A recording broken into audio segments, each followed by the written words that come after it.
You're pulling all these threads. It's like this crazy quilt of facts. I love it. It's like a mind-blowing experience. Well, my tie's not straight. I'm going to get yelled at. Go ahead. All right, no, and I'm thinking, do you have like Post-it notes behind you in your bedroom, and you're like, okay, and you're connecting the dots? Here's the weird thing. If you were asked me right now who was on my radio show today, I wouldn't remember. Yeah. If you asked me what the economy was under Ronald Reagan, I'll rattle it off in seconds. I don't know how my mind works. Sean, thanks so much. Great show. All right, have a great show. All right, and welcome everybody to the Ingraham Angle. I am Laura Ingraham. We have another jam-packed show for you tonight with news you are not going to get anywhere else. Joe DeGeneva, Kim Strassel, they're both here to discuss this second explosive memo, this time from two GOP senators who reveal more about this ongoing drama in D.C. Plus, he's become the Democrats' favorite public enemy number one. House Intel Committee Chairman Devin Nunes joins us to smash back at the critics, discuss that next big memo drop, and the punking of Adam Schiff. But first, Trump calls the Senate's bluff on immigration and stands up for the victims who are the real victims. That's the focus of tonight's angle. Have you heard the media fawn all over Capitol Hill's latest immigration plan? Well, it's being billed as a bipartisan approach, which is a complete joke, since its sponsors are amnesty zealot John McCain of Arizona and liberal Delaware Senator Chris Coons. This bill is basically a rerun of the failed Gang of Eight fiasco that flopped out back in 2013. Remember, that legislation was so unpopular that even its original sponsor, Marco Rubio, had to walk it back, and now he considers it a big mistake. So Gang of Eight 2.0 would grant legal status and a path to citizenship to young migrants who came here before 2014. And that is a number that far exceeds the 1.8 million that President Trump was willing to make citizens in his compromise gesture. And there would be no border wall funding, and it would keep chain migration. That entire scam would keep going. So obviously, this is a complete non-starter for the White House, meaning McCain-Coons was a stupid ploy, not a serious plan. Lawmakers who have been shopping various amnesties for years focus most of their empathy and concern on illegal immigrants who fear deportation, not on Americans whose lives have been devastated by illegal immigrant crime. President Trump, however, hasn't forgotten those people, and today he focused on closing immigration loopholes to keep groups like MS-13 out of our country. As for the Democrats refusing to come to the table, Trump's willing to play hardball. If we don't change the legislation, if we don't get rid of these loopholes where killers are allowed to come into our country and continue to kill gang members, and we're just talking about MS-13, there are many gang members that we don't even mention. If we don't change it, let's have a shutdown. We'll do a shutdown, and it's worth it for our country. I'd love to see a shutdown if we don't get this stuff taken care of. That left is going crazy because he said that. But that's how much he cares about the country. He cares about our safety, the rule of law. The president knows that the people are with him on this issue. When you look at the poll numbers, Americans want sensible immigration reforms along with maybe curing the DACA problem, okay. Here's a recent Harvard-Harris poll. It found that 65% of voters agreed that any bill granting legal status to Dreamers should be accompanied by funding for a wall, an end to chain migration, as well as an end to the visa lottery system. 53% supported building a border wall consisting of physical and electronic barriers. And a whopping 79% wanted immigration to be based on merit, not on family connections or other factors. Well, I'm assuming neither senator from Arizona bothered to consider the new comprehensive study by economist John Lott, who will join us later in the show. Professor Lott basically looked at all the illegals who entered the Arizona state prison system from the years 1985 through 2017. That's 33 years of data. And what did he find? He says illegals were at least 142% more likely to be convicted of a crime than other Arizonans. He He found their sentences were 10.5% longer than U.S. citizens due to the severity of their crimes. He found that illegals were 163% more likely to be convicted of first-degree murder than U.S. citizens, 168% more likely to be convicted of second-degree murder, 189.6% more likely to be convicted of manslaughter. Illegals were much more likely to commit sexual offenses against minors, sexual assault, DUI, and armed robbery. And 45.4% of illegal immigrants were more likely than other criminals to have been gang members. My goodness. Here's a smattering of how just in the past week, illegals have added to the health and well-being of their communities. On Monday, in Hartford, Connecticut, where I come from, Onel Arana Gervasio, a Mexican illegal, pled guilty to being part of a heroin ring that extended to Alabama, in Connecticut, Rhode Island, Ohio, and guess what? He's a boomerang visitor. He was already deported back in 2013. Then there's this charmer, Salvador Gomez Lopez of Montgomery County, Maryland, right nearby where I'm broadcasting from. The Salvadoran illegal was urinating in public, lovely, when a bystander tried to convince him to pull up his pants and find a bathroom. Instead, Gomez pulled a box cutter out and started slashing at the poor man's throat. There's a lot of gashes there now. Last week, 3 dreamers were arrested in 3 different smuggling cases. All were DACA recipients. They were smuggling human beings. 2 were nabbed in California and 1 in Arizona.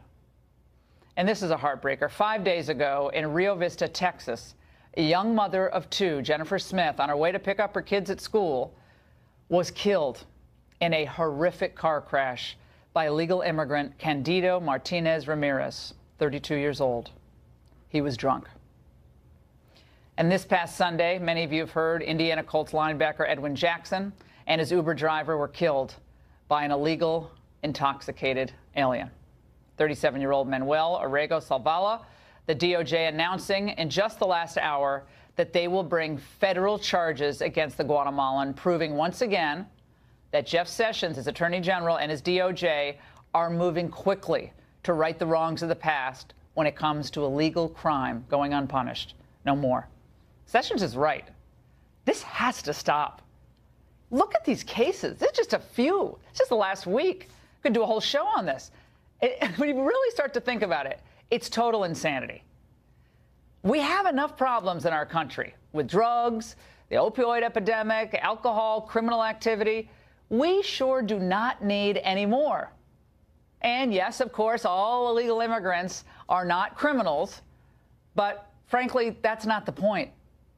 Because that's of little comfort to Jennifer Smith's sons, or Edwin Jackson's mother, or the thousands of Americans whose names you do not know, whose lives will never be the same again because our government was unwilling or unable to enforce our laws. And that's the angle.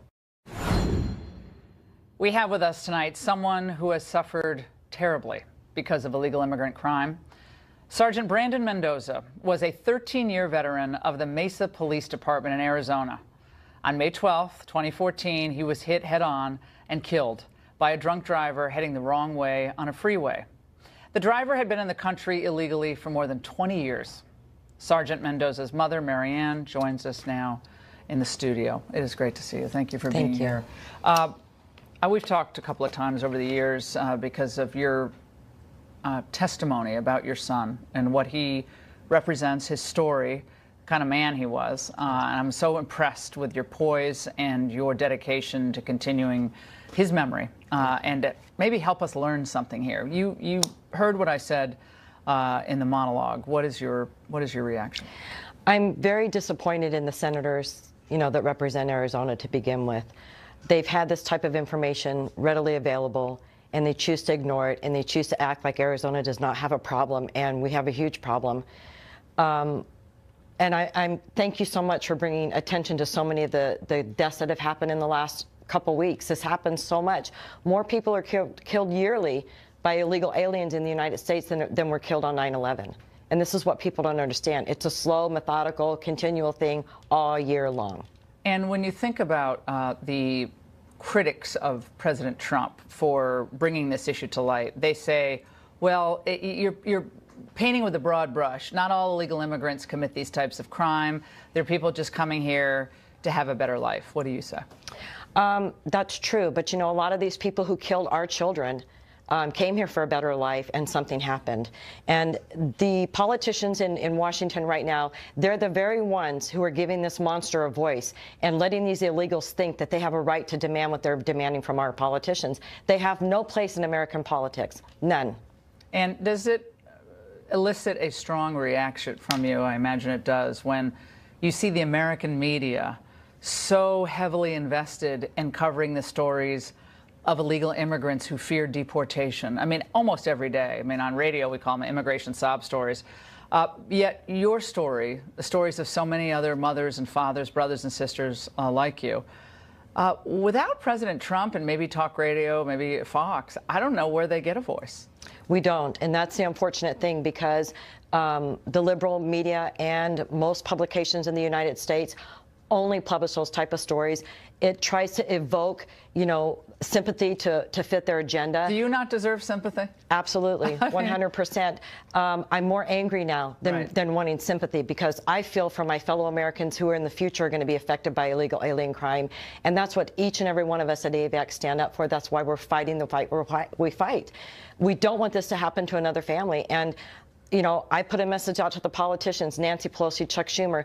Which child of yours would you look in the eye and decide that they're the ones who you give up to an illegal alien criminal to support the agenda that you're supporting? I mean, it sounds harsh to say that, but it does seem that's what they had us do. They are willing to say, well, this is just going to be the price that we have to pay. Collateral damage. In order to be a welcoming, open country. The Statue of Liberty, bringing me tired, you're poor.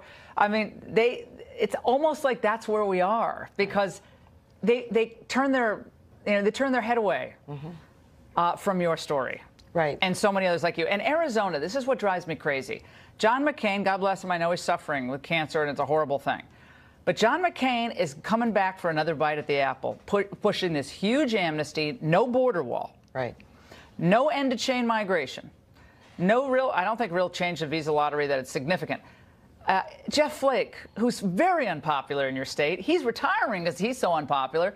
Another big pro-illegal immigrant senator. And yet Arizona is ground zero for illegal immigration. I don't understand. And so many people I meet say, how are these guys representing us? How are they representing? I mean, it's stunning to me. It's a lasting impression that Jeff Flake's going to give, you know, the type of legislation that he's going for. And unfortunately, the same with John McCain. But the thing is, this has been a problem for 20 or 30 years in Washington. The immigration problem cannot be fixed. The illegal alien problem cannot be fixed until they start at the beginning and get rid of the criminals, secure our borders. They come back over repeatedly. You can't fix DACA and Dreamers without having a hand on what's happening with all the criminals in our country. You have to get rid of them, and you have to protect Americans. We need to come first. Marianne, thank you so much for joining us. And we will not forget your son, Brandon. Thank you so much. And the man who compiled the most comprehensive look at illegal immigrants and crime has come under fire by open border advocates. Here to defend his study is John Lott of the Crime Prevention Research Center, along with immigration attorney Alan Orr. Professor Lott, let's start with you, because you've been doing a lot of research over the years about different topics, guns and violent crime, and now you focused on Arizona. And you heard Marianne Mendoza, who will always be a grieving mother, who's turning her sadness into righteous anger, impatient for results. But your study looked at 33 years of statistics. Tell me about your methodology, because it's coming under assault. Right.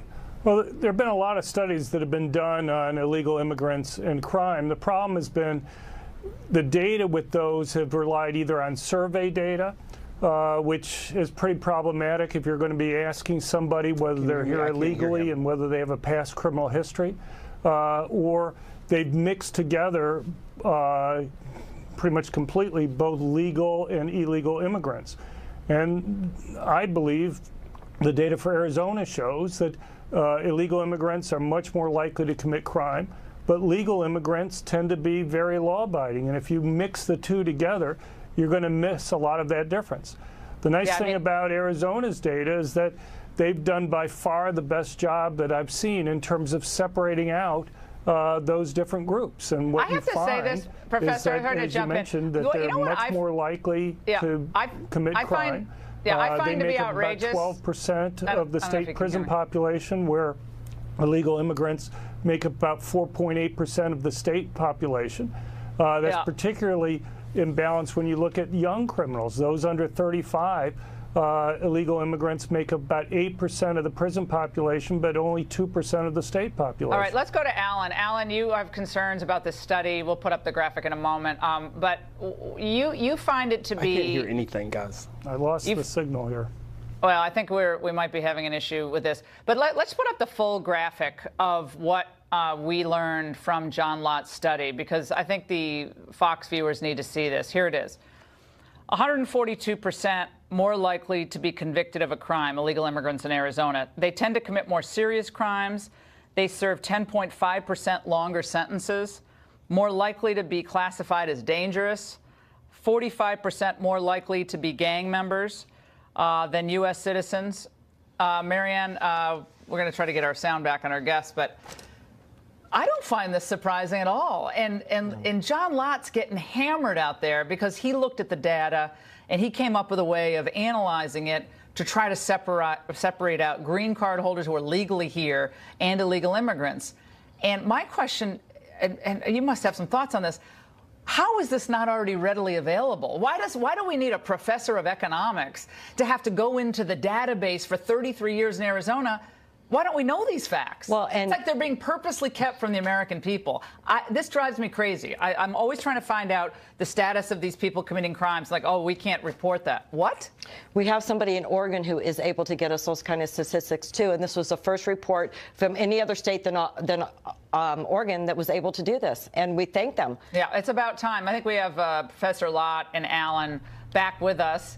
Alan, let's go to you. You have some concerns about John Lott's study. And by the way, John, I thought you were just talking over me earlier. I'm like, God, he doesn't even hear what I'm saying. So forgive the audio. This is live TV. Alan, let's talk to you about the methodology without getting too wonky. He paints a picture of illegal immigrants more likely to commit violent crime, more likely to be incarcerated for these crimes, murder, manslaughter, first degree, second degree. Why do you dispute this? Well, it's easily disputed because the methodology just doesn't work. It's inconsistent with every other study that's been performed over the last couple of decades, as well as data from the American Immigration Association, as well as the Immigration Council, which shows that immigrants actually do less crime. And the types of crimes. Immigration, though, right? Well, those groups are all pro-immigration. Well, I don't think they're necessarily pro-immigration. They're pro-American. But also, Cato Institute has also gone after the site for sort of saying that there's statistical data information. So, I mean, it's not... Cato Institute? You got to be kidding me. Alan, you got to do better than Cato. Cato is notoriously open borders. I mean, they dine out on China trade and open borders, okay? Well, we're not talking about they're good on taxes. They're terrible on the other two issues. We're not talking about just open borders. We're talking about actual information here. And John, there's no way for John to actually have the data to show who was an undocumented and who was a legal immigrant. His data is really skewed information from over a large time period, which just dumps Americans, naturalized citizens, as well as people who were here on a green card who were in these removal proceedings, which make the numbers hyper. All right, John, respond quickly to that criticism, please. Yeah, I mean, there are a lot of points they just brought up. What I was trying to say earlier is that there are a lot of studies that have been done, but the problem is that those studies completely mix together legal and illegal immigrants, or they do surveys. Well, in the case of Arizona, you have pre-sentencing reports that are done that determines whether or not what their citizenship status is. That's included in the data that's here. Now, you know, there may be some issues that one can say that they may have made mistakes in some cases, but even if you believe that's the case, and I doubt that, the most you're talking about is about 10% of the sample that's there. And that's very small. That's a much smaller error than any of the other data that you've been pointing to. All right, guys, fascinating. We're going to continue to debate this, no doubt. I think we need more transparency, more reporting, more truth. And the localities, the state should have to reveal and keep a database on who is committing the crime in the United States, the American people. I think demand to know. Marianne, I know you do. And still ahead, a second bombshell memo. You're not going to believe this. This time pointing to actual coordination between that shady Oppo firm, Fusion GPS, and Obama and Clinton pals. Seriously, you cannot make this up. It gets better every night. Joe DeGeneva, Kim Strassel will be with us to talk about it up next. And Devin Nunes will be here as well. This one released by the offices of Senator Chuck Grassley and Senator Lindsey Graham. In short, this newly unredacted document points to shocking coordination between that shady Oppo research firm, Fusion GPS, British intel operative Christopher Steele, and this is great, the Obama State Department and, dun, dun, dun, Clinton allies. Joining us now to analyze this breaking development, former U.S. Attorney Joe DeGeneva and Kimberly Strassel, a member of the Wall Street Journal editorial board. Joe, you've been saying for some time there could be criminal implication here for some of these major players at the FBI. What do we know now after this new memo has been redacted, unredacted? The Grassley-Graham memo and letter establishes beyond any doubt that the FBI knowingly deceived the FISA court about the information that it was presenting to them, lied to them about the fact that it was verified information, which it was not, which the law requires.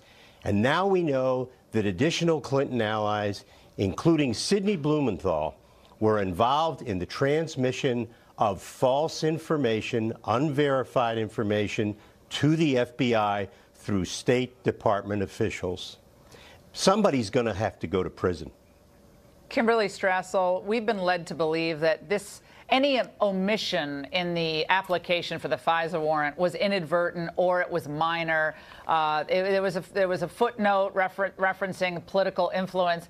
But I think the FISA judge might have had a different view had we known that some of the information had come from, I don't know, Sid Blumenthal, who knows, maybe Cody Shearer, these old Clintonistas. This is wild what we learned tonight. Well, that's obviously one of the most obnoxious parts of this is finding out that, they did not, and this memo goes to this, the Grassley memo makes far more clear exactly what the FBI told the FISA court, and we know that they did not say that it was the Hillary Clinton campaign, the DNC. We now know the language. In fact, it was told that it was a law firm that was connected and had political motivations, which, of course, is the most anodyne thing you could tell the court and was clearly deliberately done in order to keep the dossier's credibility.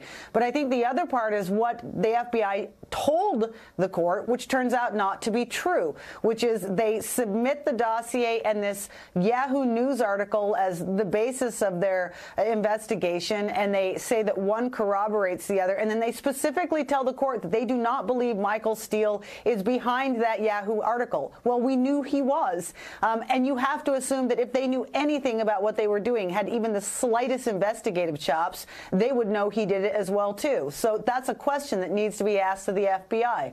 Yeah, they all have to come back in for questioning, every single one of them. I want to put up a full screen of what's in this memo. This is a key part, and Joe, I'd like you to respond. And it relates to how they got this information. Okay, there is substantial evidence suggesting that Mr. Steele materially misled the FBI about a key aspect of his dossier efforts, one which bears on his credibility. Before that, then it says it's troubling enough that the Clinton campaign funded Mr. Steele's work, but that these Clinton associates were contemporaneously feeding Mr. Steele allegations raises additional concerns about his credibility. And you file this FISA application with a court, Joe, and you know that Christopher Steele has been talking to the press, which they knew in the subsequent applications. Yet they never told the court, we've learned this, that he is unreliable, we've terminated our relationship with him. What does that mean for a lawyer to okay an application and to sign off on an application, knowing that this guy, Steele, was really problematic? There is now no doubt whatsoever that the lawyers at the FBI and the lawyers at the Justice Department deceived the FISA court knowingly. They had every reason in the world to believe that the information being provided was not only biased, but completely unreliable. They didn't care. They wanted the wiretaps, the intercepts, and the electronic surveillance because this was part of a plan. And the plan was to exonerate Hillary Clinton, and if she lost the election, to frame Donald Trump and his associates with a false crime. And they almost succeeded. And if she had won, they would have succeeded. Oh, my gosh, but this went up to June of 2017. That is correct. The surveillance of Carter Page goes up to 20. It is remarkable. This is McCabe. This is outrageous. McCabe ruled the FBI functionally with an iron fist. And if you crossed him, you know what happened? Your career was over. And it was known inside the Bureau. By the way, everybody keeps saying, how come nobody in the FBI or the DOJ stood up? Interestingly, all the lawyers kept their mouths shut. They're all afraid of McCabe. The one person who spoke up was a military man, Admiral Mike Rogers. He's the hero in this story. But McCabe and all these people knowingly lied to the FISA court. Kimberly, Jeff Sessions today said that, is going to have a fresh start at the FBI. It's a little late for a fresh start. I mean, this is really bad. But, it's nice. But, what's next, essentially? Well, look, I think one of the problems here, and I'm not suggesting a firing or anything, but I think that there was a mistake maybe made when the Trump team decided to name, Christopher Wray as the new FBI director. Because when you have a level of mess this large, the only way you get a fresh start is to have someone come in from outside that whole realm with a new set of eyes and just get rid of clean house. And, the thing is Christopher Wray was not part of this. I want to make it clear, and I think he is making some changes. Look, he's moved or fired or got rid of a whole bunch of the people that were surrounding Comey. McCabe, the chief of staff, Rubicki, the general counsel, Baker. But, it brings up the question, as someone who spent so many years around the Justice Department and involved in this realm, is that the kind of outsider you need to really, start things over? Someone's got to pay for what happened here. Carter Page has been completely, in my view, unfairly dragged through the mud, surveilled. They read his email going back as long as they want to. This is lovely. But, so he's been put through the ringer just to get at Trump, and they falsified this information. This stuff was phony baloney that went to the FISA court. They knew this guy was a complete fraud, and they went with it anyway. That's as simple as it gets. Joe and Kimberly, such a great segment. Great insight tonight. And we're not done, though, with this breaking news. We're going to talk to the man at the center of the storm. House Intel Committee Chairman Devin Nunes will be here live. Don't move. It's 6 And that Graham Grassley memo released tonight. Let's go right to the man in the middle of this storm, House Intel Committee Chair Devin Nunes. Congressman, your reaction to what we saw tonight? It is a vindication of what we've been dealing with for the last 5 days, where we have been scolded that the dossier really played no part at all in the FISA application. So clearly that's not the case. As people are beginning to find out. And, sadly, the mainstream media continues to ignore this. Even tonight I was looking, no one's covering this. Well, it's amazing that the Democrats, who were so hot on exposing corruption in law enforcement all across this country, now it's like the FBI can do no wrong. As long as the ultimate goal is the removal of Donald Trump, you can never question them. If you do question them, you're the bad guy. What has it been like for you personally to be at the center of this? Because you've been in this meat grinder in the media. I'm kind of used to it, but you really got thrown into it as the House Intel Committee Chair. Well, the good thing is that knowing what happened earlier last year when we exposed the unmaskings that had occurred and watching how they operated during that time period, I knew as we kept building up to this by all the same people who were attacking me that we had the story nailed, that we were 100% right. And so it made it easy. So, I said the other night that it's actually enjoyable because you just know that you've got the story. I always like it when the critics come after you. I always wear it as a badge of honor, especially certain critics like this. Watch. Is it possible that the Republican chairman of the House Intel Committee has been compromised by the Russians? Is it possible that they actually have a Russian agent running the House Intel Committee on the Republican side? I hope that's not the case. And I certainly have no information to suggest that it is. I think that doesn't his behavior speak of that, though? I mean, I'm not the first person who's raised this. Mark Halperin's former writing buddy. So what about these outrageous allegations? Because you're getting hotter and hotter and hotter to the truth. You're getting closer and closer and closer. Right. And they're turning up the heat on you as you're getting closer to the truth about what happened in this Well, and it's scary that people actually would watch that and then believe it, right? I mean, we've been Republicans for a long time, especially on the House Intelligence Committee. We were begging the Obama administration to do something about the Russia problem, and they ignored us. I even said it was the largest intelligence failure since 9/11, our failure to understand Putin. And yet the mainstream media doesn't care. You would think they would actually call out some of these guys who say this stuff, but they don't. The facts don't get in the way, because I just think they do not want this president to be successful, and they don't want Republicans to be successful, and they have one goal in mind, and that is power. They just want Republicans removed from the House of Representatives. By any means necessary? By any means. I mean, look what they did. I mean, it really appears like with political dirt being moved from a campaign, being developed and paid for by a campaign, funneled right into the FBI to open up an investigation into the other campaign, into the Trump campaign, and then to spy on someone is something I would never have imagined. This is where I knew about a year ago, well, about last March time frame, that the dossier was used in some form or fashion. But even at that time, I thought to myself, really, has to be a minor thing. Couldn't have been that crazy, and it ends up they were really that crazy. What about bringing back Comey, McCabe, perhaps members of the State Department, of what we learned tonight, and their involvement in filing for this FISA application, knowing what they knew about Christopher Steele, even in the subsequent applications? He was unreliable. He had basically admitted as such that he was getting subsourced information, including from throughout the process through Clinton associates. Are you going to bring people back? Yeah. So phase one of the investigation was FISA abuse. Okay, and we closed that out in terms of what we think members needed to know. We're moving on to the State Department and the irregularities there. The next phase will be looking at all the cast of characters and then conducting those interviews. State Department thus far, what can you tell us? I can just tell you that the State Department was gathering information and then passing it to very strange places that should not have happened. The Obama State Department. The Obama State Department. I will just say that there were comments over the weekend from people within the State Department that said John Kerry had been briefed on the dossier, that they had provided the new dossier, whatever this new dossier is, and they had provided it also to the FBI. So by people starting to talk about it, it seems to me like some people may be trying to distance themselves from the rest of the cast of characters. Sidney Blumenthal, longtime Clinton confidant, he was trying to push Hillary in emails to, policy to dump Gaddafi. He had a lot of stuff going on in Libya himself.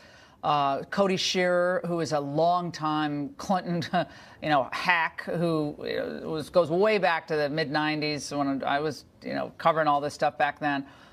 There's a sense that those two were involved in putting information out there that got in the hands of Christopher Steele. Can you tell us anything about that? Well, I will have to tell you that we've read a lot of the stories, but you have to wait until we decide how we're going to proceed with the investigation. I mean, there's several people involved. Adam Schiff got punked. I think we have the call. I want to play it. She got compromising materials on Trump after their short relations. Okay. And what's the nature of the compromise? Well, there were pictures of naked Trump. Okay. And so Putin was made aware of the availability of the compromising material? Yes, of course. Okay. Well, thank you very much. We will be back in touch with you through our staff to make arrangements to obtain these materials for our committee and for the FBI, and I appreciate you reaching out to us. Congressman, it is not even a good accent, Russian accent. I've lived there. It's not a bad. It's a bad accent. This is really funny. But look, I think it's pretty clear now. You have the Clinton campaign who was getting information from the Russians, dirt on Trump, and now you know that the House Intelligence Committee Democrats were getting dirt or attempting to get dirt from Russians on Trump. Well, he's like taking a random phone call of someone like, hey, whatever it got, bring it to me. Well, yeah, I can remember that way back, many of the Democrats on the committee have said that they have more than circumstantial evidence that there was collusion between Trump and the Russians. Maybe that was it. Oh, you're very funny. Very funny. Who said Devin Nunes is not funny? He's a straight man, though. He delivers it straight. Thanks for being with us. It's always great to see you. Thank you. And by the way, dangerous illegal immigrant crime. We talked about at the top of the show. Crime rings are now popping up in major cities across the United States. Again, a lot of people won't tell you about these stories. I will. Up next. Last month, The Angle was first to report that a heroin ring busted in Denver was run by illegal immigrants. We promised we'd stay on the issue, and now we've learned that this dangerous scourge has hit Cincinnati. At least half of the suspects apprehended in a major drug bust are reportedly in the country illegally. Joining us now from Cincinnati with details on the case is Butler County Sheriff Richard Jones. Sheriff Jones, this is a wild story. Heroin popping up all across the United States. A lot of it now coming in from Mexico, being sold by illegal immigrants. Tell us what you know. Basically, this is about the fourth big bust that we had. They had thousands of hits of heroin, cocaine, guns. Half of the suspects are illegals. They've been here illegally. The other ones are on the loose. A couple of them are on the loose. Thousands of dollars. And this is just one of four. We had a guy from the Ukraine the other day, had 120 guns in his house, 10 guns in his car, and he was legally in this country. But then we had 4 others that were arrested, the same thing, guns, drugs, and from Mexico. And we're the 8th largest county in Ohio. We're not the largest, but we're the 8th largest. And we're in a major hub, and it's destroying our community. We have over 200 are going to die this year with heroin overdoses. We've had babies born in our jail. The last one was born in the toilet, all addicted to heroin that's coming from Mexico. And it's destroying us. While the government fights in D.C. over the issues you were talking about earlier, they don't give us the resources we need. We wish the Congress, the Democrats and the Republicans would get together and come down here and help us in law enforcement. We need their help. We need their support. We don't need this bickering. If they think the people in our communities care about their bickering and fighting, we care about our taxes, we care about our health care, and we care about safety. And when you have someone from another country that has over 120 guns in their house in one county and the guns, one of them was a silencer. They had better quality guns than what our law enforcement has. So that guy was Ukrainian? Rifles. That guy was Ukrainian? Yes, Ukrainian. Yes, born in the Ukraine. And this is just one of many. And you wonder why Ohio, we're on a major highway. We've had MS-13. And people that think they're not here, they're fools. They're here. But we need help from our government. We need our government to come in and do some workplace enforcement. We need to send a message. Sheriff, who except Trump has really made this issue as big as it is front and center? I mean, if it weren't for President Trump, no one else I don't know who else would. We'd have nothing. We have a real poor governor here, Governor Kasich, who encourages all these people to come into the state of Ohio. He calls it an act of love. We're out of time, but we're going to have you back. Fantastic segment. So awesome. Up next, Reagan's birthday. Last month, The Angle was first to report that a heroin ring busted in Denver was run by illegal immigrants. We promised we'd stay on the issue, and now we've learned that this dangerous scourge has hit Cincinnati. At least half of the suspects apprehended in a major drug bust are reportedly in the country illegally. Joining us now from Cincinnati with details on the case is Butler County Sheriff Richard Jones. Sheriff Jones, this is a wild story. Heroin popping up all across the United States. A lot of it now coming in from Mexico, being sold by illegal immigrants. Tell us what you know. Basically, this is about the fourth big bust that we had.